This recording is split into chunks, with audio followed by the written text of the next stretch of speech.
विद्यार्थ्यांना good morning. सर्वांचं प्रज्ञा प्रबोधिनी career अकॅडमीच्या chemistry विषयाच्या क्लासमध्ये स्वागत आहे. विद्यार्थ्यांना आपला टॉपिक सुरू होता मेटलर्जी म्हणजे धातू विज्ञान. यामध्ये आपण सुरुवातीला काही गोष्टी बघितल्या की धातू काय असते, धातुके काय असतात, त्यानंतर खनिजं काय असतात म्हणजे मिनरल्स, ओर्स, मेटल्स, ह्या सगळ्या गोष्टी पाहिल्या. आणि त्यानंतर मी तुम्हाला म्हणजे आपण हे शिकणार आहोत आज की अभिक्रियाशीलता श्रेणी काय असते, रिॲक्टिव्हिटी सिरीज काय असते आणि त्याचे डिटेल्स, त्यांच्यामध्ये असलेले धातुके कसे असतात, हे सगळं वन बाय वन पाहणार आहोत. विद्यार्थ्यांनो आता आपण सुरू करू. झिंक, आयरन, लेड, कॉपर, मग त्यानंतर मर्क्युरी, सिल्वर आणि गोल्ड. ही आहे आपली रिॲक्टिव्हिटी सिरीज. याला आपण रिॲक्टिव्हिटी सिरीज असं म्हणतो. ही रिॲक्टिव्हिटी सिरीज आपल्याला असं दिसते की ही वरून खालपर्यंत येते. म्हणजे जर आपण वरून खालपर्यंत असं येत गेलो तर काय दिसून पडेल आपल्याला, क्रियाशीलता कमी होत जाईल.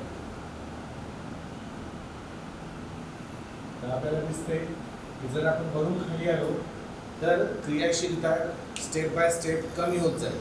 क्रियाशीलता म्हणजे एक्झॅक्टली काय, रिॲक्टिव्हिटी म्हणजे काय की हे जे धातू आहे हे अन्य पदार्थांशी किंवा अन्य मूलद्रव्यांशी कसं रिॲक्शन करतात, अन्य मूलद्रव्यांशी कसं रिॲक्शन करतात त्याला आपण क्रियाशीलता म्हणतो. म्हणजे जसं मी सोडियमचं ऑक्सिजन सोबत रिॲक्शन करतो, ठीक आहे, किंवा मी आयरनचं ऑक्सिजन सोबत रिॲक्शन करतो, किंवा मी गोल्डची ऑक्सिजन सोबत रिॲक्शन करतो. तर आम्हाला दिसेल यामध्ये यांची रिॲक्टिव्हिटी काय खूप जास्त आहे. म्हणजे क्रियाशीलता, क्रियाशीलता काय, सोडियम आणि ऑक्सिजनची हे जे रिॲक्शन होईल या रिॲक्शनची क्रियाशीलता जास्त आहे. जर मी आयरन आणि ऑक्सिजन केला तर हे मध्यम येईल, आणि जर ऑक्सिजन आणि गोल्ड यांची रिॲक्शन केली तर हे खूप कमी येईल. कारण रिॲक्टिव्हिटी सिरीजमध्ये अभिक्रियाशीलता श्रेणीमध्ये सोडियम वरती आहे, आयरन कुठेतरी मध्यभागी आहे आणि गोल्ड हा सर्वात खाली आहे. तर ही क्रियाशीलता या पद्धतीने कमी होत जाते. म्हणून तुम्ही बघा, सोडियम जेव्हा आपण हवेत काढतो तर तो विदाऊट एनी इंटिमेशन जळायला लागतो. म्हणजे सोडियमला ऑक्सिजन मिळालं की तो तिथेच जळायला सुरुवात करतो. ही रिॲक्शन आपल्याला दिसते अतिक्रियाशील आहे. लोखंडाची ऑक्सिजन सोबत रिॲक्शन म्हणजे हा सरळ आपल्याला दिसते की हे एक करोजनचा इफेक्ट आहे. म्हणजे जंग जे लागते ना आपल्याला, जंग लागण्याची जी प्रक्रिया, रस्टिंगची जी प्रक्रिया आहे ती प्रक्रिया, तर ती याच्यापेक्षा काय मध्यम क्वालिटीची आहे. म्हणजे रिॲक्टिव्हिटी हळूहळू होत असते. पण आपल्याला दिसते की सोनं आणि ऑक्सिजन यांची रिॲक्शन कदाचितच तुम्हाला पाहायला मिळाली असेल. सोनं ऑक्सिजनच्या कॉन्टॅक्टमध्ये येत नाही, म्हणून आपण सोन्याचे दागिने बिंदास वापरतो. का बरं? कारण सोनं ऑक्सिजनसोबत रिॲक्ट होऊन रिॲक्शन करत नाही. म्हणजे क्रियाशीलता काय खूप कमी आहे. तर हे जी क्रियाशीलता आहे त्याची सायंटिस्ट लोकांनी एक श्रेणी बनवली आणि या श्रेणीनुसार अशी मांडणी केली. जसं जसं खाली जातो क्रियाशीलता कमी होत जाते. मी तुम्हाला हे सांगितलं होतं काल की आपण एक रासायनिक अभिक्रिया, केमिकल रिॲक्शन हा एक टॉपिक शिकलो होतो. त्या टॉपिकमध्ये आपल्याला असं दिसलं होतं की ही एक रिॲक्शन बघितली होती आपण. काय, zinc plus copper sulphate gives rise to ZnSO4 plus copper. आम्हाला असं दिसलं होतं की झिंकने कॉपरला, आता कॉपर पॉझिटिव्ह होता, सल्फेट आयन निगेटिव्ह होता. झिंकने कॉपरला सल्फेटपासून दूर केलं आणि स्वतः सल्फेटसोबत रिॲक्शन करून झिंक सल्फेट हा संयुग बनवतो। आता हे झिंकला का बरं शक्य झालं? कारण हे शक्य होण्यामागे हा रिझन आहे की झिंक अभिक्रियाशीलता श्रेणीमध्ये वरती आहे आणि कॉपर काय आहे? खाली आहे। अभिक्रियाशीलता श्रेणीमध्ये झिंक वरती आणि कॉपर खाली, म्हणजे झिंक कॉपरपेक्षा जास्त रिॲक्टिव्ह आहे। म्हणजे झिंक आणि कॉपर या ठिकाणी कोण कोणाला रिप्लेस करेल? तर झिंक हा कॉपरला रिप्लेस करेल। मी तुम्हाला काल हेही सांगितलं होतं की ही रिॲक्शन उलट्या पद्धतीने पॉसिबल नाही आहे। म्हणजे जर मी कॉपरला झिंक सल्फेट सोबत रिॲक्ट केला तर असं कधी नाही होईल की कॉपर झिंकला या सल्फेटच्या आयनपासून दूर करेल, ही शक्यता नाकारण्यात येते। याचं कारण हे आहे की कॉपर हा झिंकपेक्षा कमी रिॲक्टिव्ह आहे आणि कमी रिॲक्टिव्ह असल्यामुळे तो झिंकला सल्फेटपासून दूर करू शकणार नाही। तर जो जास्ती क्रियाशील आहे तो दुसऱ्या कमी क्रियाशील धातूला त्याच्या सल्फेटच्या आयनपासून किंवा कार्बोनेट किंवा सल्फाईडच्या आयनपासून वेगळा करू शकतो। हे आपण शिकलो होतो विद्यार्थ्यांनो। डिस्प्लेसमेंट रिॲक्शन म्हणजे कोणती? विस्थापन अभिक्रिया यामध्ये पाहिलं होतं। तर ही क्रियाशीलता श्रेणी रिॲक्टिव्हिटी सिरीज हे आपण काल पाहिलं। तर आपल्याला असं दिसते या क्रियाशीलता श्रेणीमध्ये वरपासून खाली जाताना क्रियाशीलता कमी होत जाईल। ओके, क्रियाशीलता म्हणजे धातूंची अन्य मूलद्रव्यांसोबत होणारी अभिक्रिया। ती अभिक्रिया किती फास्ट होते, त्याचा वेग काय असतो, ती क्रियाशीलता असते। तर क्रियाशील धातू अशी असतात, या पद्धतीने आपण मांडणी केली। आता आपण पुढे जाऊया विद्यार्थी। आता आपल्याला मेन म्हणजे शिकायचं आहे निष्कर्षण। आपला मेन इश्यू काय आहे की हे जे धातू आहेत हे निष्कर्षित कसे केले जातात, म्हणजे त्यांचं एक्स्ट्रॅक्शन कसं होतं। ओके, त्यांचं एक्स्ट्रॅक्शन कसं होतं हे आपल्याला पाहायचं आहे। ठीक आहे, तर आता बघूया की जे जास्त अभिक्रियाशील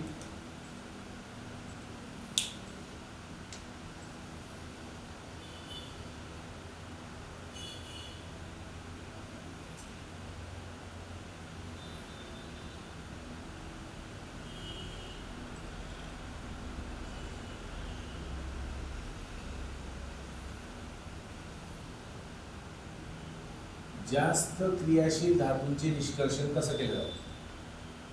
जास्त क्रियाशील धातू म्हणजे जे अति क्रियाशील असतात त्यांचं निष्कर्षण म्हणजे काय? एक्स्ट्रॅक्शन। ओके, एक्स्ट्रॅक्शन लिहूनच देतो मी। निष्कर्षण म्हणजे एक्स्ट्रॅक्शन। तर जास्त क्रियाशील धातू कोणते आहेत? तर जे अभिक्रियाशीलता श्रेणीमध्ये वरती येतील, तर हे जे आहेत आपल्याला दिसतात potassium, sodium, calcium, magnesium, aluminium, हे धातू काय आहेत? जास्त क्रियाशील। यांना आपण जास्त क्रियाशील धातू असं म्हणूया। हे जास्त क्रियाशील आहेत म्हणजे हे रिॲक्शन दाखवताना खूप फास्ट रिॲक्ट होतात। तर कोणते कोणते सापडले आपल्याला?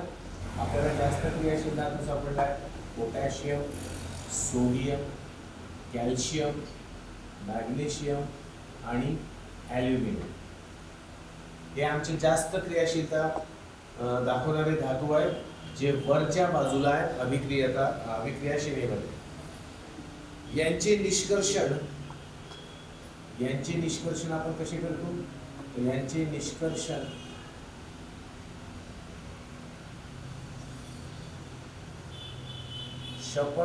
वन इलेक्ट्रोलिसिस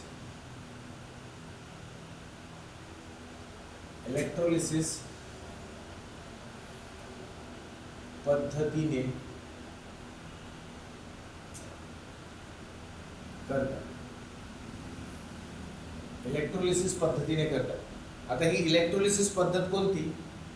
तर ही इलेक्ट्रोलिसिस पद्धत म्हणजे कसं की आपल्याला दिसते की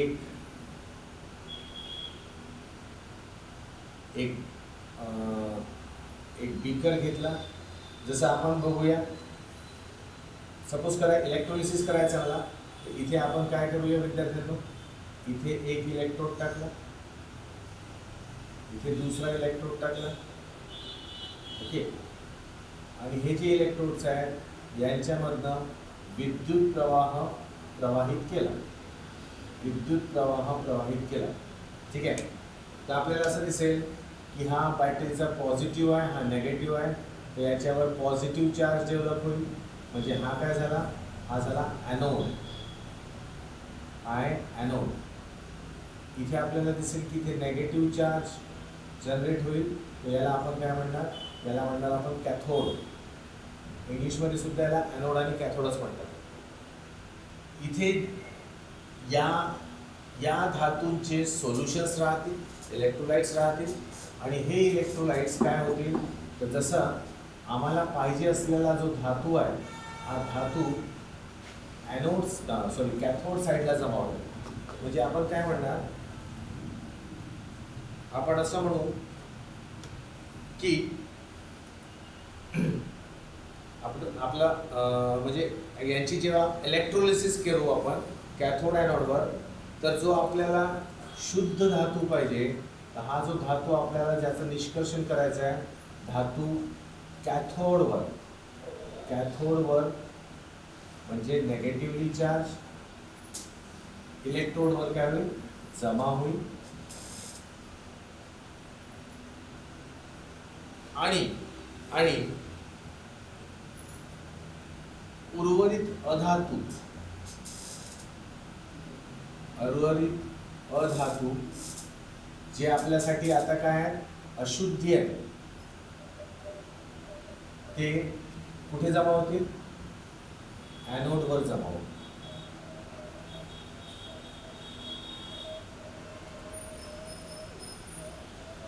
ठीक आहे ना. म्हणजे इलेक्ट्रोलिसिस करू तर आम्हाला जो धातू पाहिजे आहे ना, जो धातू पाहिजे आहे, जसं कॅल्शियम पाहिजे असेल तर कॅल्शियम आम्हाला कॅथोडवर जमा झालेला पाहिजे, आणि त्याच्यासोबत असलेले जे इम्प्युरिटीज आहेत, त्याच्यासोबत असलेले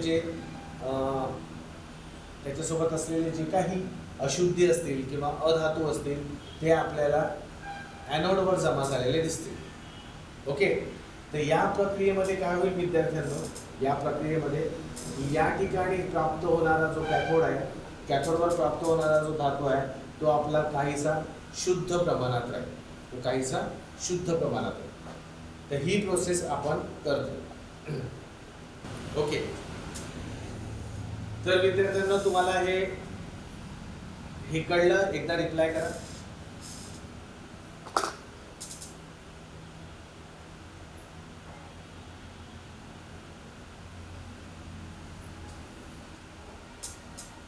ओके, ठीक आहे.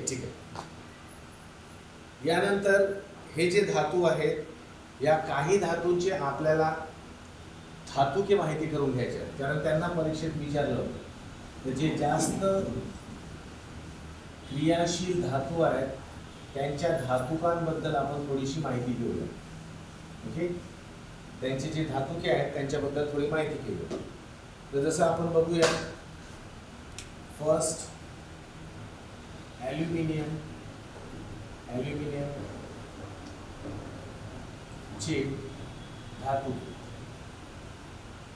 ॲल्युमिनियमची धातुके कोणते आहेत, हे नावं तुम्हाला लक्षात ठेवावे लागतील, कारण परीक्षेत लेटेस्ट एक्झाममध्ये विचारलेले आहेत. ओके. तर मी त्यांची नावं सांगतो. बॉक्साईट, क्रायोलाइट,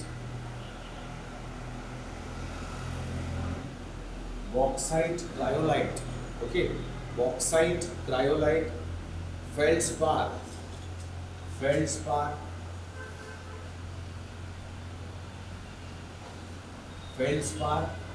आणि त्यानंतर आपल्याला मिळेल कॅलोनाइट.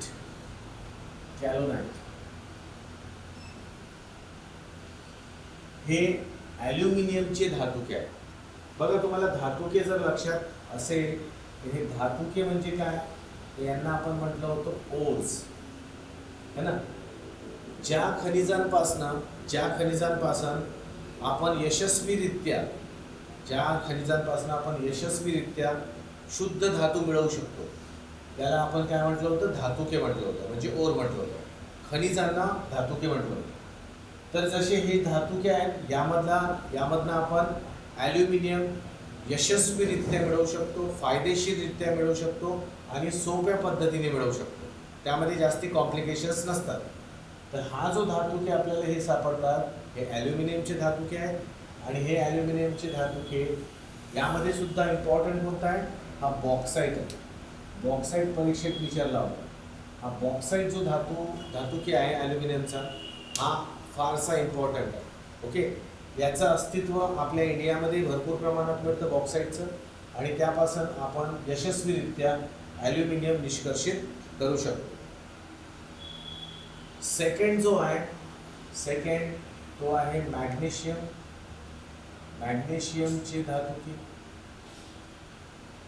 मॅग्नेशियमची जी धातुके आहेत ते म्हणजे जे मॅग्नेशियमचे ओर्स आहेत त्यांना आपण पाहिलं तर मॅग्नेसाइट,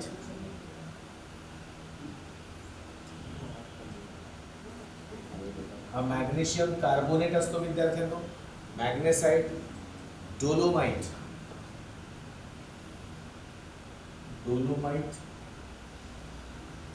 मॅग्नेसाइट, डोलोमाइट, ओके, आणि कर्नेलाइट.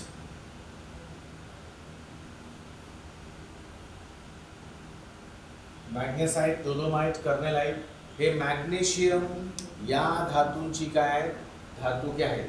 हे मॅग्नेशियमची धातुके आहेत. ओके, यामध्ये लक्षात ठेवण्यासारखं म्हणजे विचारलेलं आहे परीक्षेत, हे आहे डोलोमाइट.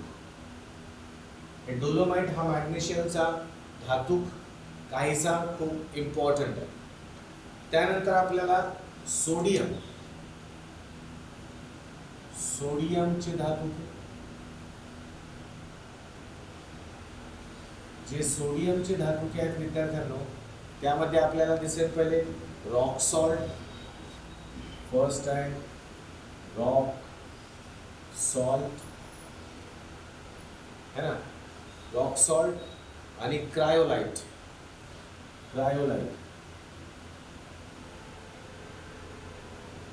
हा आपला NaClच आहे, सोडियम क्लोराईडच आहे, जो आपण जेव्हा अशुद्ध स्वरूपात असतो तेव्हा त्याला आपण रॉक सॉल्ट म्हणतो. हा जेव्हा शुद्ध स्वरूपात रिफाईन केला जातो तेव्हा तो आपण जो वापरतो त्या पद्धतीने आपल्याला मिळतो. ओके, मग नेक्स्ट आहे पोटॅशियम. पोटॅशियमची धातुके, पोटॅशियमची जी धातुके आहेत त्यामध्ये आपल्याला एकच धातूक माहिती आहे, सॉल्ट पीटर. तो आहे सॉल्ट पीटर. ओके, तर हे धातुके आपल्याला कोणाचे दिसतात, तर हे धातुके आपल्याला जास्त क्रियाशील असलेले जे धातू आहेत त्यांची धातुके म्हणतात. या धातूंवर अभिक्रिया करून यांचं इलेक्ट्रोलिसिस करून, जे आता सांगितलं मी, ते इलेक्ट्रोलिसिस करून आपण आपल्याला पाहिजे असलेला जो पदार्थ आहे म्हणजे जो धातू आहे तो धातू आपण इझिली मिळवू शकतो, है ना. या धातुकांना आपण इलेक्ट्रोलिसिसमध्ये टाकून आपण पाहिजे असलेला धातू मिळवू शकतो.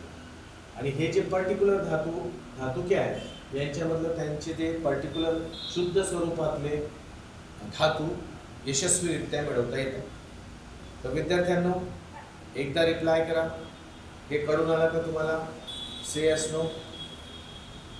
तुम्हाला जर आठवत असेल की जो परवाचा क्लास होता त्यामध्ये मी तुम्हाला खनिजे व धातुके असं सांगितलं होतं. खनिजे व धातुके आपण जे खाणींमधून माइन्समधनं जे खोदून काढतो, माइन्स कशाचे असतात? खनिजांचेच असतात. तर असं समजा हे जे खनिज आपण खणून काढलं,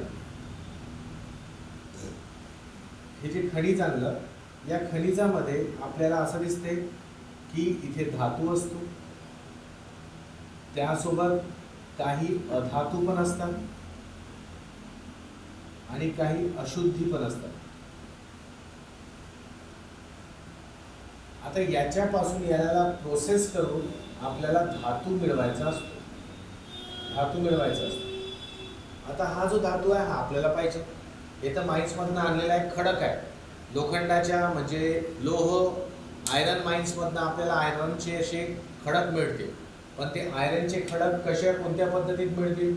होऊ शकते ते सल्फाईडच्या फॉर्ममध्ये मिळतील, होऊ शकते ते कार्बोनेटच्या फॉर्ममध्ये मिळतील, होऊ शकते ते ऑक्साईडच्या फॉर्ममध्ये मिळतील. जसं की खास करून तुम्हाला माहिती आहे मॅग्नेशियम ऑक्साईड है ना, कॉपर ऑक्साईड, क्युप्रिक ऑक्साईड असे म्हणतो. तर हे जे इम्प्युरिटीज घेऊन येतं याला आपण खनिज म्हणतो. हा खनिज आहे. मग याला निष्कर्षण करू. निष्कर्षण म्हणजे काय? याला प्रक्रियेमध्ये टाकून आपण धातू मिळवतो. हा जेव्हा धातू मिळवण्यासाठी याच्यावर प्रोसेस करायची असते.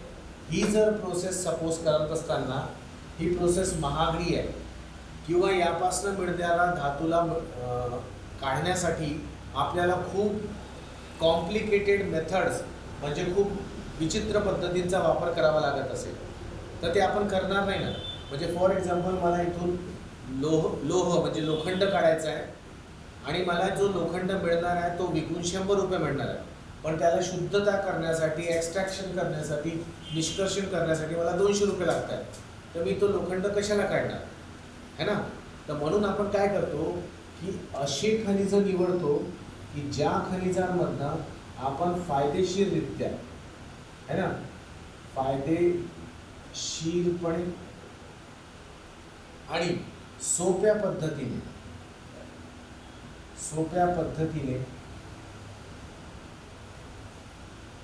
फायदेशीरपणे आणि सोप्या पद्धतीने जर आपल्याला धातू मिळत असेल, फायदेशीर आणि सोप्या पद्धतीमध्ये जर आपल्याला धातू मिळत असेल तर तेव्हा त्या खनिजाला काय म्हणायचं? धातुके म्हणायचं. म्हणजे धातुके बनण्यासाठी या गोष्टी आवश्यक आहे ना, या गोष्टी आवश्यक. तर खनिजांना जेव्हा आपण यशस्वीरित्या, फायदेशीररित्या, सोप्या पद्धतीने त्या खनिजांपासून धातू मिळवत असू तर त्या खनिजाला आता नवीन नाव द्यायचं, त्याला म्हणायचं धातुके. हे मी सांगितलं. मग आता हे जे आपण पाहिलं की अभिक्रियाशीलता श्रेणीमध्ये जे हे वरचे धातुके आहेत, धातू आहेत, यांचे कोणते धातुके आहेत की ज्यांच्यापासून आपण फायदेशीरपणे आणि सोप्या पद्धतीने धातू मिळवू शकतो? तर हे ते आहेत धातुके. हे धातुक्यांचे टाईप्स लिहिले आपण. तर जसं ॲल्युमिनियमचं धातुके पाहिलं, एल म्हणजे ॲल्युमिनियम. ॲल्युमिनियमचे धातुके म्हणजे ओर्स कोणते? तर बॉक्साईट, क्रायोलाइट, फ्लेक्सपर आणि कॅलोनाइट. हे धातुके आहेत. यांच्यापासनं प्रक्रिया करून आपण ॲल्युमिनियम धातू मिळवू शकतो. यामध्ये आपल्या भारतात सापडणारा सगळ्यात जास्त इम्पॉर्टंट कोणता आहे? बॉक्साईट आहे. बॉक्साईट हा ॲल्युमिनियमचा धातू जगामध्ये सुद्धा मोठ्या प्रमाणात आपल्याला सापडतो. बाकीचे धातुके आहेत यापासून आपण धातू मिळवू शकतो. मॅग्नेशियमचे धातुके पाहिलं तर मॅग्नेसाईट, डोलोमाइट, कार्नेलाइट हे मॅग्नेशियम कार्बोनेटचे प्रकार आहेत. पण याच्यात आपल्याला थोडं स्फटिक जल सापडतं. सोडियमचे धातुके पाहिलं तर ते रॉक सॉल्ट आहे, क्रायोलाइट आहे. रॉक सॉल्ट म्हणजे आपला साधा सोडियम क्लोराईड आहे. त्या सोडियम क्लोराईडवर क्लोराईड जेव्हा अशुद्ध प्रकारात असतो, अशुद्ध दगडी स्वरूपात असतो, अशुद्ध स्वरूपात असतो, तेव्हा त्याला आपण रॉक सॉल्ट म्हणतो. पण त्याच्यावर प्रक्रिया करून, त्याच्यावर रिफायनिंग करून आपण त्यापासून शुद्ध वापरतो. जे आता वापरतो ते मीठ मिळवू शकतो. पोटॅशियमचे धातुके आहेत सॉल्टपीटर. हा एकच धातुका आहे त्याचा ज्याच्यापासून आपण यशस्वीरित्या पोटॅशियम मिळवू शकतो. तर हे ते वेगवेगळ्या धातूंचे धातुके आहेत. या धातुकांपासनं आपण पाहिजे असलेले धातू म्हणजे त्या संदर्भातील धातू मिळवू शकतो. तर हे धातुके आपल्याला लक्षात ठेवायचे आहेत आणि हे जे अंडरलाईन करून दिले आहे यांना परीक्षेत सुद्धा विचारलेलं आहे, म्हणून यांना लक्षात ठेवायचं विद्यार्थी. आता रिप्लाय करा. समजून आलं का? एकदा रिप्लाय करा स्टुडंट्स.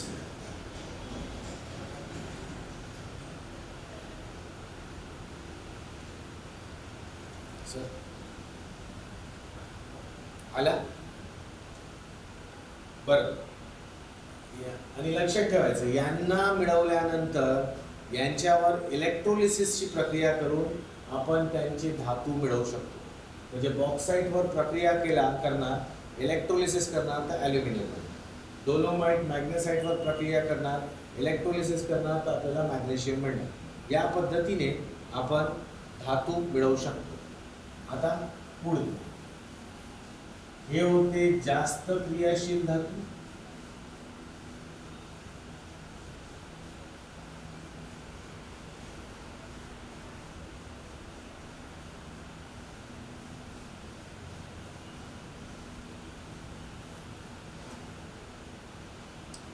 यानंतर आपल्याला पाहायचं आहे ते आहे मध्यम क्रियाशील धातू, है ना. तर आता मध्यम मध्ये कोणते येतात, तर झिंक, आयरन, लेड आणि कॉपर यांना आपण काय म्हणतो, मध्यम क्रियाशील धातू. मध्यम क्रियाशील धातू. तर मध्यम क्रियाशील धातू यामध्ये विद्यार्थ्यांनो आपल्याला एक गोष्ट दिसणार,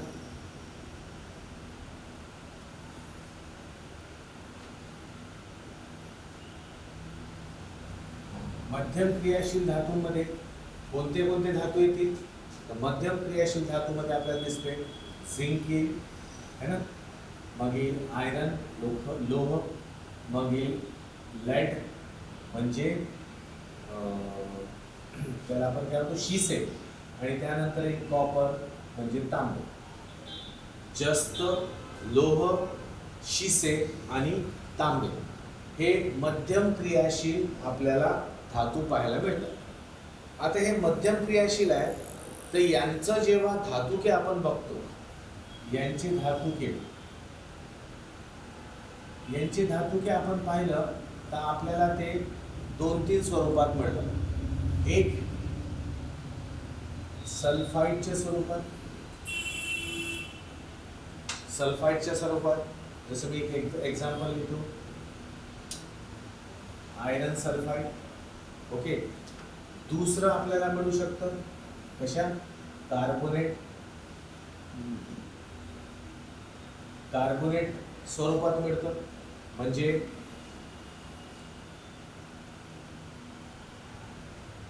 ओके, किंवा आपल्याला ऑक्साईड स्वरूपात मिळतं. ऑक्साईड म्हणजे जसं घेऊन घ्या क्युप्रिक ऑक्साईड.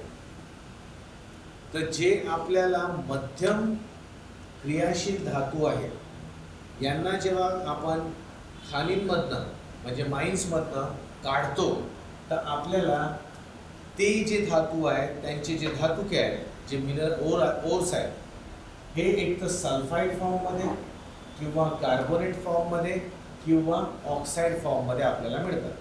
सल्फाईड, कार्बोनेट किंवा ऑक्साईड फॉर्ममध्ये मिळतात. जर ते ऑक्साईड फॉर्ममध्ये सापडत असतील, आपल्याला सापडत असतील, तर त्यांचं निष्कर्षण करणं सोपं असतं. ऑक्साईड फॉर्ममध्ये सापडलं तर त्याचं निष्कर्षण काय असतं, सोपं असतं. म्हणजे आम्ही असं लिहू शकतो की ऑक्साईड स्वरूपात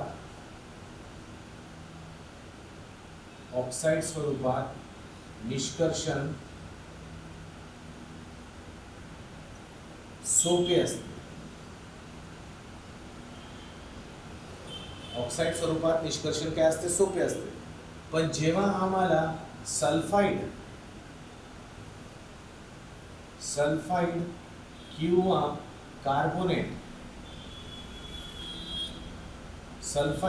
कार्बोनेट स्वरूपात, है ना, धातुके सापडत असतील, सल्फाईड किंवा कार्बोनेट स्वरूपात धातुके सापडत असतील, तर निष्कर्षण काय असते, कठीण असते.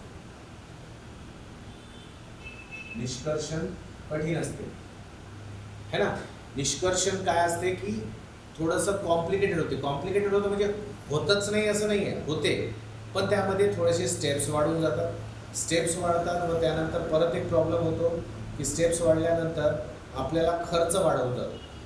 तर म्हणून जेव्हा जर एखादा हे मध्यम क्रियाशील धातू आहेत यांना हे जर आपल्याला सल्फाईड किंवा कार्बोनेट स्वरूपात सापडले, तर आपल्याला असं दिसते की यांचे निष्कर्षण काय असते, कठीण होऊन जाते. म्हणून आपल्याला कठीण प्रक्रिया करण्याशिवाय आपण त्याला काय करतो, तर आपण या सल्फाईड किंवा कार्बोनेटला है ना, सल्फाईड किंवा कार्बोनेटला सर्वप्रथम आपण ऑक्साईडमध्ये, ऑक्साईड कोणाचं, धातूचं ऑक्साईड यामध्ये रूपांतरित करतो आणि मग एकदा का तो ऑक्साईडमध्ये रूपांतरित झाला तर त्यामधून आपण धातू मिळवतो. ही एक सिंपल प्रोसेस आहे.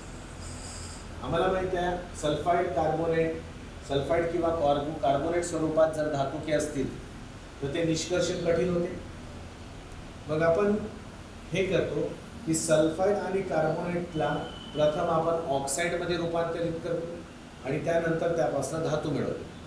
का बरं ऑक्साईडमध्ये केलं, कारण ऑक्साईडमध्ये जेव्हा धातुके असतात तर त्यांचं निष्कर्षण काय असते, सोपं असतं.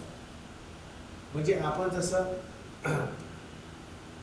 आपण एक सिंपल एक्झाम्पल घेऊ की सपोज करा झिंक सल्फाईड हा झिंक सल्फाईड सपोज आहे, तर याला सर्वप्रथम आपण कशात रूपांतरित करू. आता हा कोणत्या फॉर्ममध्ये आहे, हा सल्फाईड फॉर्म आहे. सल्फाईड आहे, याचं निष्कर्षण कठीण होऊन जाईल, तर याला पहिले आपण कशात आणू, ऑक्साईडमध्ये, तर तो येईल झिंक ऑक्साईड आला. म्हणजे आता बघा सल्फाईडपासून ऑक्साईड बनलं आणि ऑक्साईड बनल्यानंतर याच्यावर क्षपणाची अभिक्रिया करून आपण काय मिळवतो, झिंक मिळवतो. आणि हा झिंक म्हणजे काय, आपल्याला पाहिजे असलेला धातू. तर या टप्प्याने आपण सल्फाईड किंवा कार्बोनेट पासून मिळवतो, धातू मिळवतो.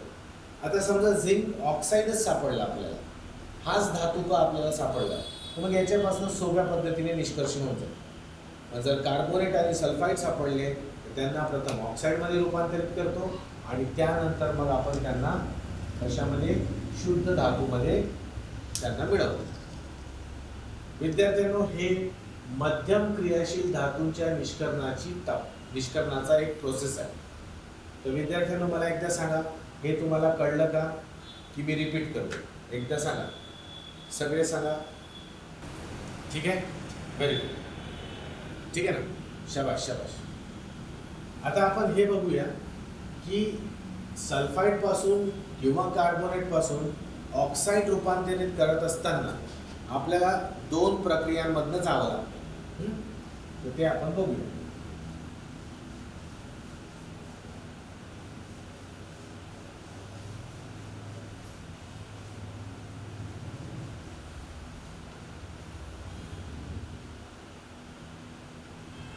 ओके, आपण काय बघतोय, सल्फाईड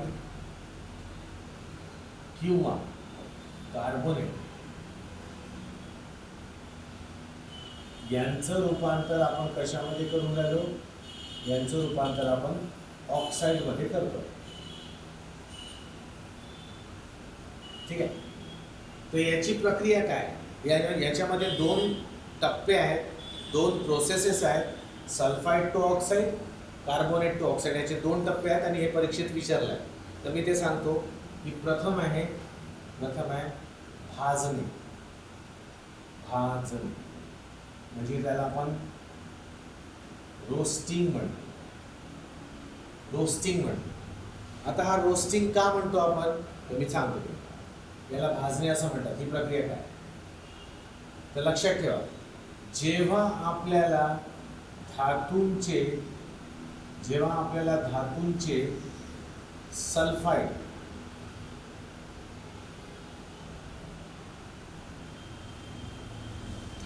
सल्फाईड आपल्याकडे असतील, धातूंचे सल्फाईड म्हणजे कसं, समजा आमच्याकडे आहे झिंक सल्फाईड,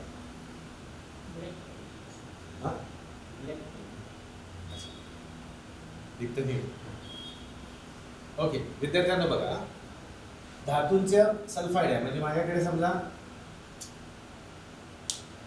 माझ्याकडे झिंक सल्फाईड, हा धातूचा सल्फाईड झाला. आता आपण काय करणार, याला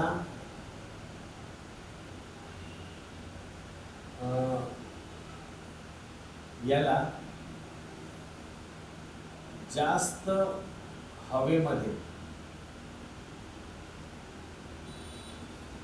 हवेमध्ये काय करणार आपण, भाजून, जास्त हवेमध्ये भाजून म्हणजे ऑक्सिजन मिळवून याला आपण कन्वर्ट करणार कशामध्ये, तर ऑक्साईड.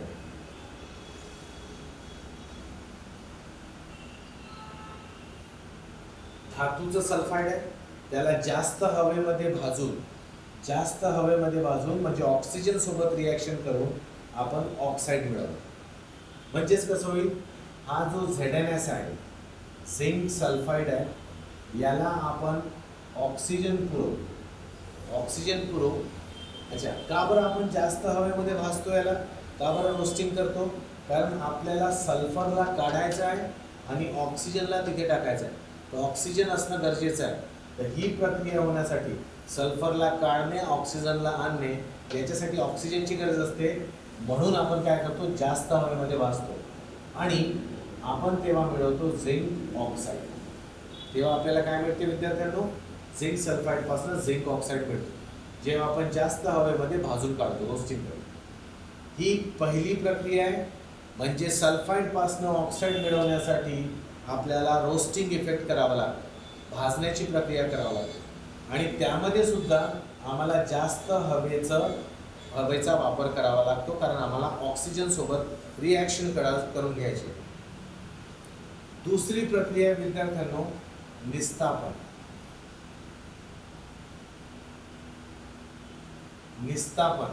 इज इट निस्तापन, त्याला आपण कॅल्सिनेशन म्हणतो.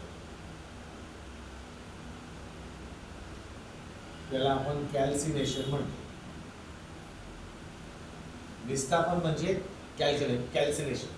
तर कॅल्सिनेशन किंवा निस्तापन ही प्रक्रिया केव्हा करायची असते, जेव्हा आपल्याकडे धातूंचे कार्बोनेट आपल्याकडे अवेलेबल असतील आणि याला आपण काय करणार, कमी हवेमध्ये तापवून याचं रूपांतर आपण ऑक्साईडमध्ये करतो. काय करलं, जेव्हा आमच्याकडे धातूंचे कार्बोनेट आहे, त्या कार्बोनेटला कमी हवेमध्ये तापवतो आणि तापवून आपण ऑक्साईड मिळवतो. म्हणजे जसं असं समजा आपल्याकडे झिंक कार्बोनेट आहे, तर इथे आम्ही काय करणार, O2 आपलं कसं राहील, कमी राहील. का बरं कमीची गरज आहे, फक्त आपल्याला तापवायचं आहे, ऑक्सिजनची आवश्यकता नाही. कारण झिंक कार्बोनेटमध्येच आपल्याला ऑलरेडी ऑक्सिजन दिसतं. हाच ऑक्सिजन झिंक ऑक्साईड बनवायला कमी आहे. तर आपण एक्स्ट्राचा ऑक्सिजन नाही घेत, आपण उलट काय करतो, त्याला कमी ऑक्सिजन असलेल्या हवेमध्ये त्याला तापवतो आणि या झिंक कार्बोनेटपासून झिंक ऑक्साईड बनवतो. मग हे जे झिंक ऑक्साईड मिळाल्यानंतर यांच्यावर प्रक्रिया करून मग आपण त्यापासून काय मिळवतो, शुद्ध असा झिंक मिळवतो. तर तुम्हाला लक्षात ठेवायचं आहे की जेव्हा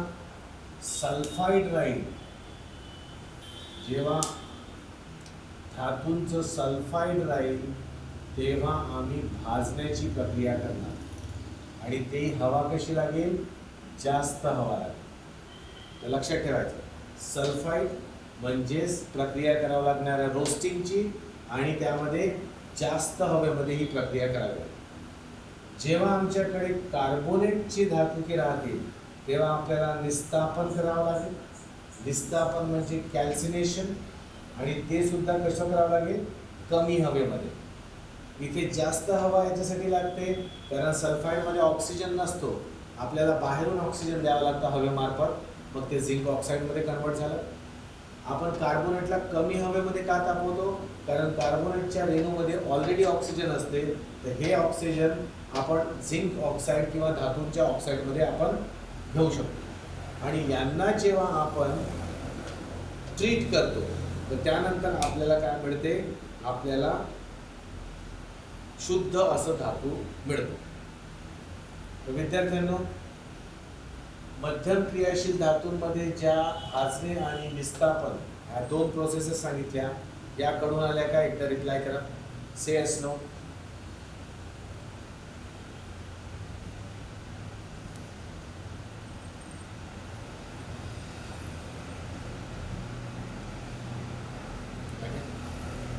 very good students, very good. आता आपण यापैकी काही धातूंचे धातुके पाहू. ओके.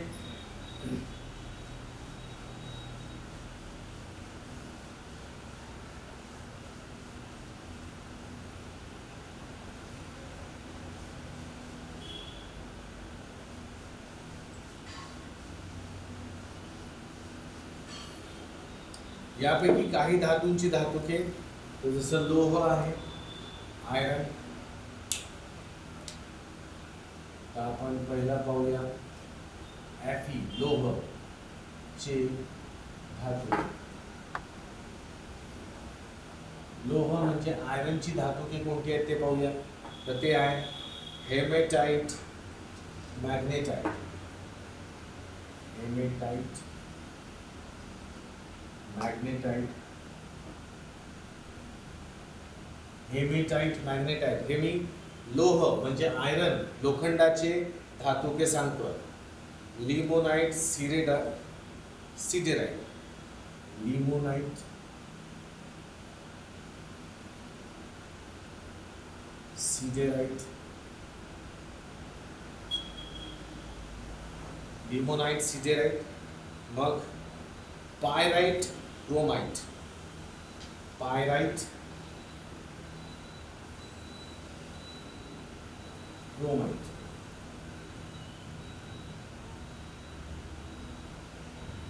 पायराइट आणि क्रोमाइट हे धातुके आहेत लोखंडाचे. लोखंडाच्या खाणीपासून आपल्याला हे मिळतं. याच्यावर आपण प्रक्रिया करून काय करतो, याच्यावर प्रक्रिया करून आपण लोह मिळवतो. यामध्ये हेमेटाइट हे विचारलं आहे परीक्षेमध्ये. हेमेटाइट आणि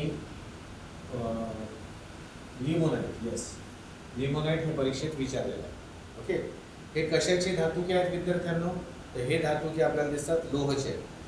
मग तांबे बघूया आपण. तांबे म्हणजे कॉपर. तर कॉपरचे धातुके. धातुके म्हणजे इंग्लिशमध्ये काय विद्यार्थ्यांनो, ओर. तर कॉपरचे धातुके. आता हा जो कॉपर आहे, कॉपरचे धातुके पाहिलं तर मॅलाकाइट हे आहे. मॅलाकाइट. मॅलाकाइट नंतर येतो कॉपर पायराइट.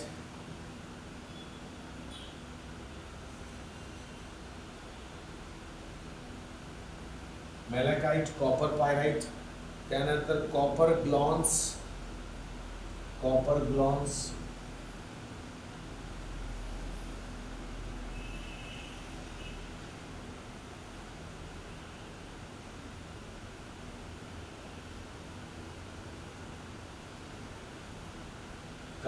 कॉपर ग्लॉन्स आणि क्यूप्राइट.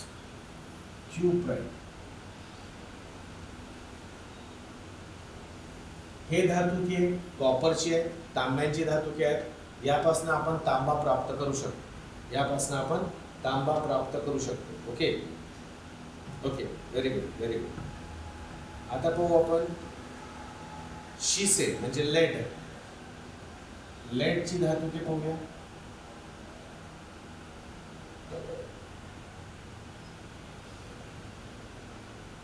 लेडची धातुके पाहिलं तर आपल्याला दिसेल गॅलिना. गॅलिना. त्यानंतर आहे लिथार्ज. लिथार्ज. लिथार्ज. आणि त्यानंतर आहे सेरुसाइट. सेरुसाइट.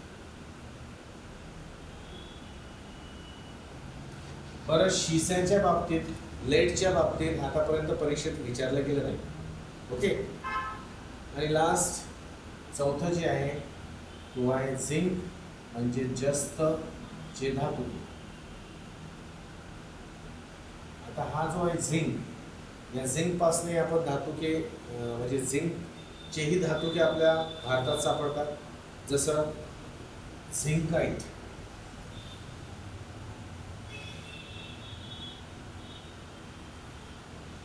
झिंकाइट हा आपला ZnO आहे. हा झिंक ऑक्साईड आहे. झिंकाइट जो आहे हा झिंक ZnO आहे. मग काय स्फॅलोराइट स्फॅलोराइट स्फॅलोराइट हा एक धातूचा ऑक्साईड आहे, झिंकचा ऑक्साईड आहे. आणि मग आहे कालामाइन कालामाइन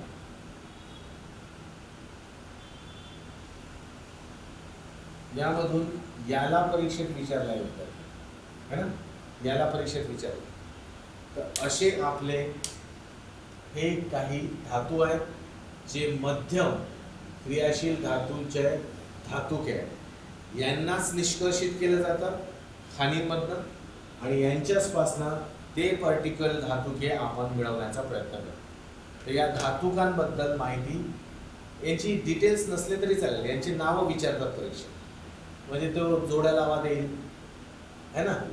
तर आपल्याला जसं आयरनची आहे त्या आयरनसाठी तो वेगळ्या ठिकाणी देईल, कारण सगळ्यांचे नावं वेगळे पडतात ना विद्यार्थ्यांना. तर म्हणून असं दोन एकदा त्यांनी परीक्षेत MPSCच्या परीक्षेत विचारलं. तर थोडं धातुकांची नावं लक्षात ठेवायची. ठीक आहे. येस. आता सांगा, आता हे जे सांगितलं हे कळून आलं का? एकदा रिप्लाय करा. एकदा रिप्लाय करा विद्यार्थ्यांना. Have you understood? ठीक आहे. हे झाले कोणते? हे होते मध्यम क्रियाशील धातू. आता जे शेवटी आहे, हे जे शेवटी आहे याला आपण म्हणतो कमी क्रियाशील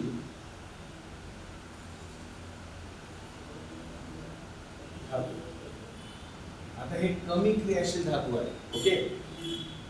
आता कमी क्रियाशील आहे म्हणजे कसं? तर यांची क्रियाशीलता कमी आहे. क्रियाशीलता कमी आहे म्हणजे कसं? तर मी पुन्हा तेच सांगतो की जसं माझी झिंकची रिॲक्शन, झिंक चला आता आपला मध्यममध्ये मॅग्नेशियमची रिॲक्शन ऑक्सिजन सोबत होताच मॅग्नेशियम ऑक्साईड आपल्याला पाहायला मिळतं. ही रिॲक्शन आपल्याला दिसतं. तर मॅग्नेशियम आणि ऑक्सिजन त्वरित एकमेकांसोबत मिसळायला तयार असतात. ठीक आहे. हे बघा, आपण दिवाळीच्या काही फटाके असतात ना, काही फटाक्यांमध्ये ते एक मॅग्नेशियम वायर येते, माहिती आहे का तुम्हाला? रस्सी म्हणतो आपण त्याला. त्या रस्सीच्या टोकाला अशी आग लावली जाते आणि मग ते जळतं आणि मग ते धूर निघतो आणि प्रकाश दिसतो. बस तीच मॅग्नेशियमची वायर. हीच ते रिॲक्शन आहे. मॅग्नेशियमची ऑक्सिजन सोबत रिॲक्शन केली असतं, मॅग्नेशियम ऑक्साईड बनतं. ठीक आहे. ही रिॲक्शन कशी आहे विद्यार्थ्यांना? तर ही रिॲक्शन काय आहे? तत्पर होते. पण जर मी अशीच रिॲक्शन करतोय गोल्ड सोबत म्हणजे सोन्यासोबत ऑक्सिजनची रिॲक्शन करतो, तर ही रिॲक्शन काहीशी होत नाही.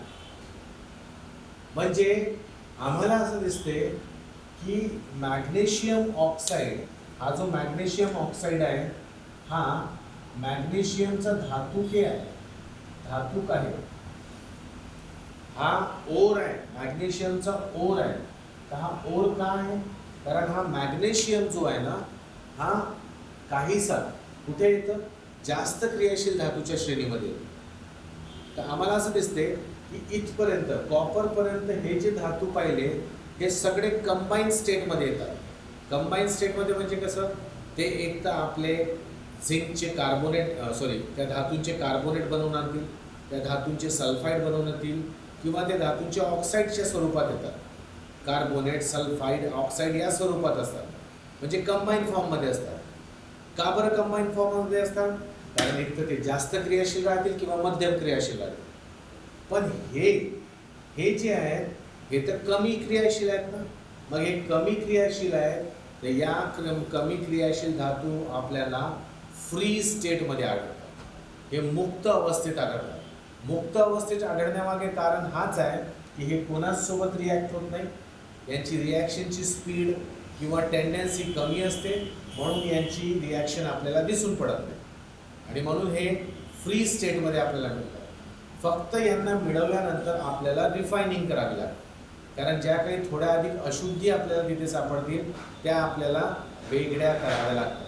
म्हणजे यांना मिळवण्यासाठी आपल्याला खूप डीप प्रोसेसेस किंवा खूप साऱ्या पद्धती प्रक्रिया कराव्या लागत नाही. तर यांना आपण फ्रीली आपल्याला सापडतात आणि फ्रीली सापडल्यामुळे फक्त एक रिफायनिंगची प्रक्रिया होते, जो शेवटची प्रक्रिया आहे, आणि त्यानंतर त्यांना आपण शुद्ध स्वरूपात आणून बाजारात विकू शकतो. तर हे अभिक्रियाशीलता श्रेणीच्या बाबतीत आपण माहिती घेतली. तर विद्यार्थ्यांनो, तुम्हाला आता सांगा की आज जे शिकवलं ते तुम्हाला कळून आलं? एकदा रिप्लाय करा. आज जे शिकवलं ते समजून आलं? ओके. तर मग आता आपण इथे थांबूया विद्यार्थ्यांनो. तर आता पुढच्या आठवड्यात आपला क्लास संपेल सायन्सचा. बुधवार नंतर होऊ शकते तो केव्हाही संपेल. ओके. तर आता आपण रसायनशास्त्राचं जे छोट्या मोठ्या गोष्टी आहेत ते मला सांगायच्या आहेत. भौतिकशास्त्राच्या छोट्या मोठ्या गोष्टी ज्या आहेत उरलेल्या आहेत त्या सांगायच्या आहेत, आणि त्यानंतर आपला क्लास एंड होईल विज्ञान विषय. ठीक आहे. विज्ञान विषय म्हणजे फक्त फिजिक्स आणि केमिस्ट्री एंड होईल त्याच्यात. तर विद्यार्थ्यांनो, तुम्हा सर्वांचं धन्यवाद. आज तुम्हाला स्टार्टिंगला थोडा त्रास झाला नेटवर्क प्रॉब्लेममुळे, त्याबद्दल क्षमस्व. आणि परत प्रज्ञा प्रबोधिनी करिअर अकॅडमीच्या वर्गामध्ये तुम्ही सामील होत आहे आणि तिथे नॉलेज घेत आहे, त्याबद्दल तुम्हाला धन्यवाद. पुन्हा आपण मंडेला भेटूया आणि सोमवारी यापुढे थोडासा चॅप्टर बाकी आहे तो चॅप्टर कंप्लीट करू. Okay. Thank you very much my dear students. Have a nice time. Enjoy the study. See you tomorrow. Bye.